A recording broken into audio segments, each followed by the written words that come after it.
Seb pour Alex.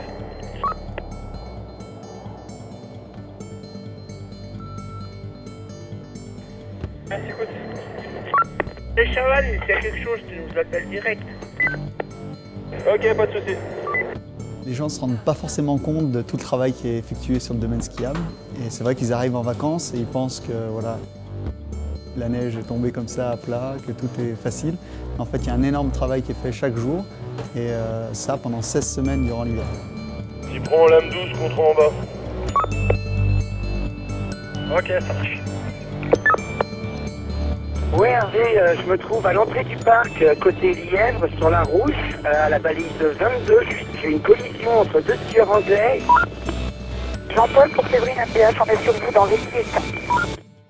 Passagers, donc on est environ à peu près en pleine saison 230 personnes. On travaille 24 heures sur 24 et 7 jours sur 7. Donc on a à peu près, juste sur le domaine skiable, une vingtaine de métiers. C'est du shérif central? Oui. Salut Hervé, on passe à 3 en risque d'avalanche. Ah, merci. Peter Day sur l'info centrale? Oui. Oui, l'enfant qui était perdu a retrouvé ses parents. Super, merci. Bon, après, fais demi-tour, on file.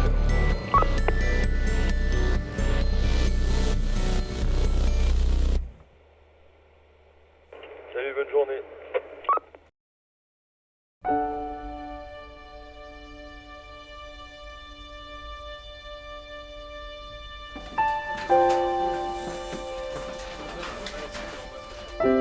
Chaque jour, il y a un vrai travail de l'ombre, des métiers qu'on ne connaît pas forcément. Et tous ces métiers se relaient 24 heures sur 24 sur le domaine skiable. Donc il y a toujours quelqu'un. On peut croire que tout le monde dort tranquillement chaque jour.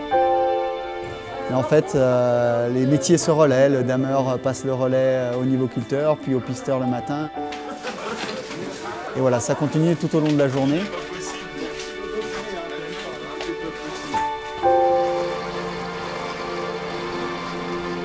Ouais, on a des horaires un peu décalés par rapport à la vie de tout le monde. Hein. On travaille de nuit, surtout ça, le travail de nuit.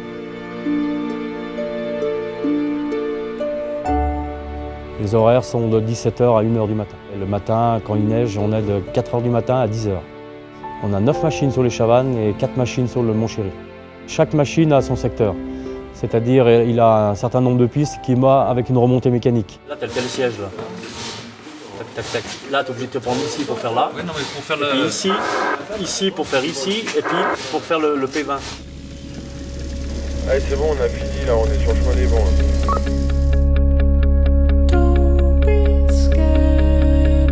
Ce matin, quand on arrive, s'il a neigé, on déneige. Parce que trop de neige, c'est pas forcément bon. Ça fait des déformations sur le terrain. S'il y a de la neige au départ, ils vont planter les skis dedans. Donc nous, on doit déneiger pas mal de parties comme ça. On va contrôler toutes les sécurités qui sont contrôlables sur le télésiège. Il y a pas mal de parties de sécurité dans la gare à vérifier.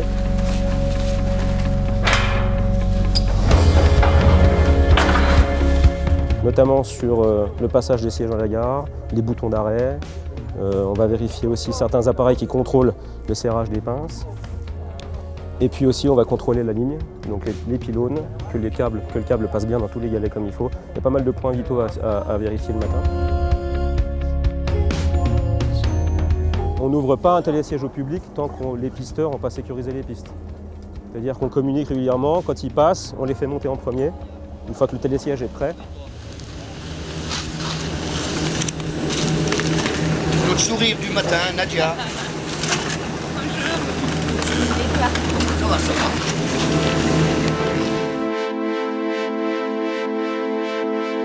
Une piste est ouverte à partir du moment où elle est sécurisée. Donc elle a été damée, elle a été jalonnée, elle a été balisée.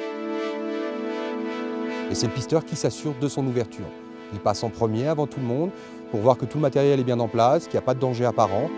On est responsable, on s'assure effectivement qu'il n'y ait pas un arbre qui soit tombé sur la piste, un problème, un trou béant, que tout est en place et tout est en ordre.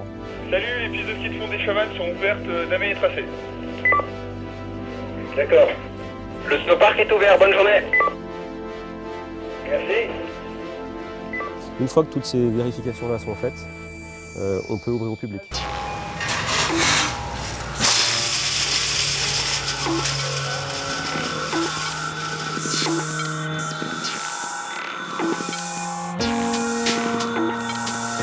On va être l'un des premiers contacts que le client va avoir avec les représentants de la station. Donc forcément, on doit leur fournir beaucoup d'informations. On a intranet, donc on est tous reliés au niveau de la sagette, on est tous reliés, ce qui nous permet d'avoir les informations en temps réel et donc on peut informer les clients tout de suite si une piste est fermée, une remontée est en panne, voilà, des choses comme ça. Le pisteur niveau météo pour Centrale. Oui, Centrale, je t'écoute. Oui, bonjour Nico, est-ce que tu peux me donner l'état de la neige et la température ce matin? Oui, bonjour. Ce matin, on a moins 6. À 1500 mètres, on a eu le docteur de neige de 130 cm. Nous sommes au Centrale des pistes, donc c'est un peu le centre névralgique du domaine skiable. Nous avons toutes les infos, les ouvertures de pistes, les remontées mécaniques, ainsi que tout ce qui se passe en temps réel sur le domaine. Et puis, à travers un logiciel, on diffuse toutes ces informations. Oui.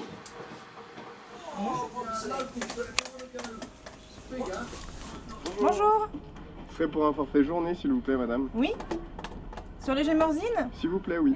On essaye de mettre des dispositifs en place pour réduire l'attente en caisse. Donc ça passe par le rechargement internet. La deuxième solution, on essaye de mettre des produits plus simples d'utilisation, comme les 5 heures consécutives qui ne commencent pas à une heure précise, ils viennent le chercher quand ils veulent.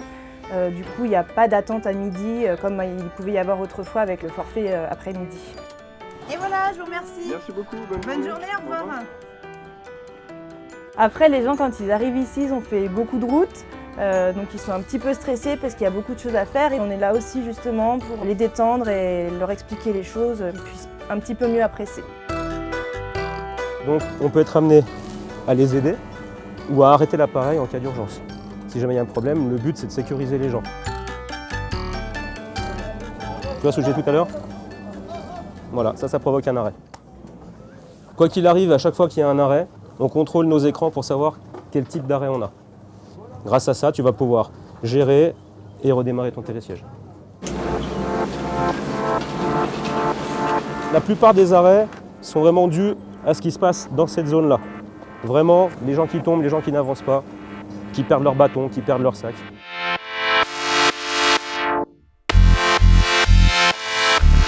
Souvent, c'est assez mécompris. On arrête, les gens ne comprennent pas pourquoi, mais vous êtes en panne. Non, on n'est pas en panne.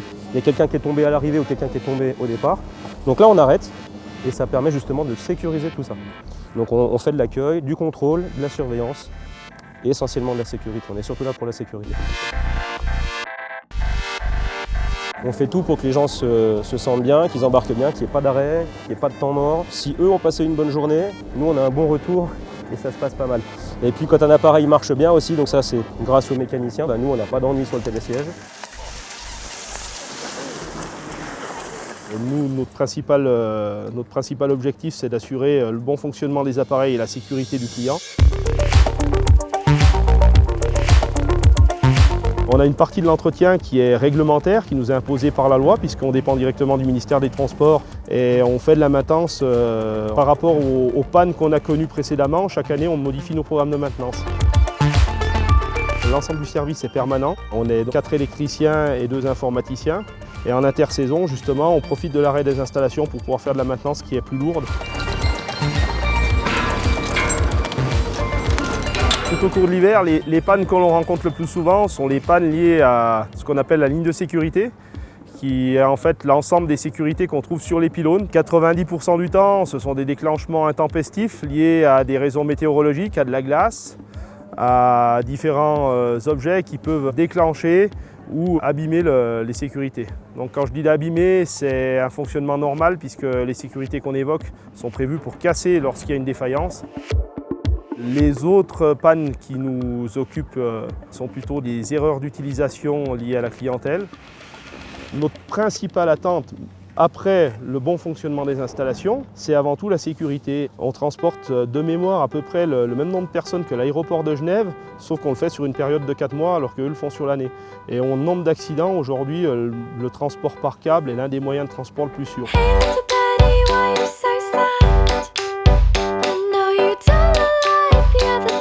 But that shouldn't make you feel skiable qualité, sécurité, environnement. C'est suivre le principe des normes ISO 9001, 14001 et 18001.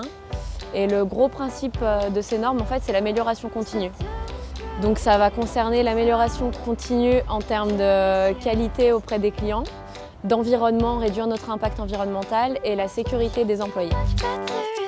2 fois par an, on a un auditeur qui est externe à notre société qui vient nous auditer pour voir justement si on respecte bien les principes des normes ISO.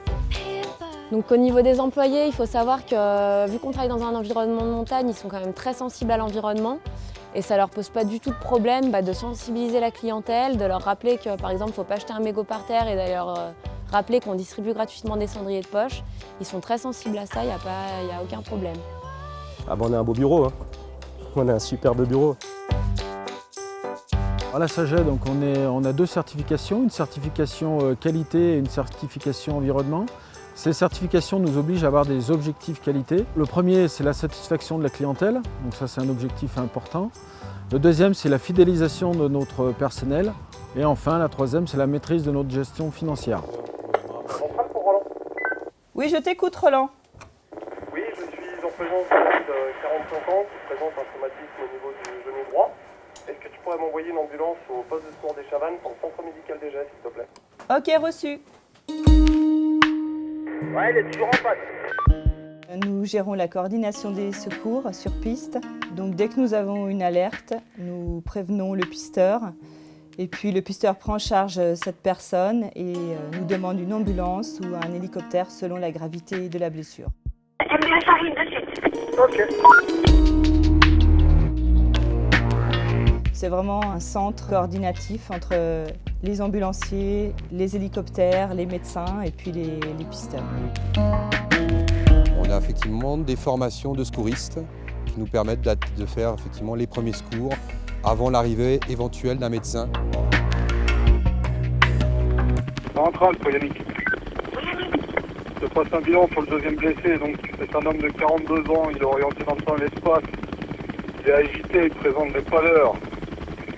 Il a une ventilation de 22 par minute en clé régulière et une circulation de 92 pour un pourfilant.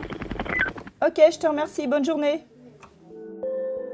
Donc une usine à neige, elle regroupe des pompes et des compresseurs à air pour acheminer l'eau et l'air sous pression jusqu'aux enneigeurs via un réseau enterré sur toute la surface enneigée. Donc en fonction des demandes de la station, donc déjà pour une ouverture anticipée par exemple, on va tourner dès qu'on a les températures négatives qui le permettent.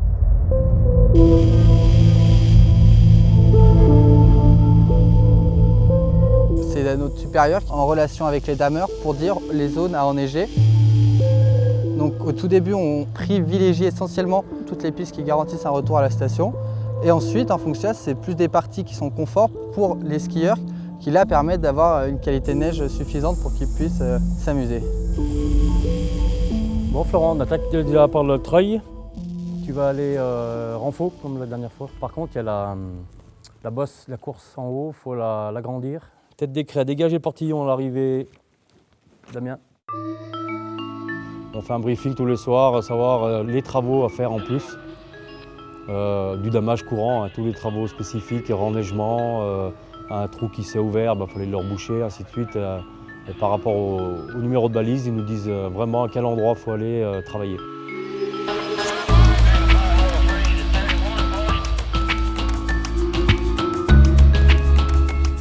Dès qu'il neige, c'est le tassement de cette neige, la compacter pour qu'elle soit déjà plus glissante et puis qu'elle fonde beaucoup moins. Et puis après, le travail du soir, couper les bosses, on régénère cette neige, on évite la formation de la glace.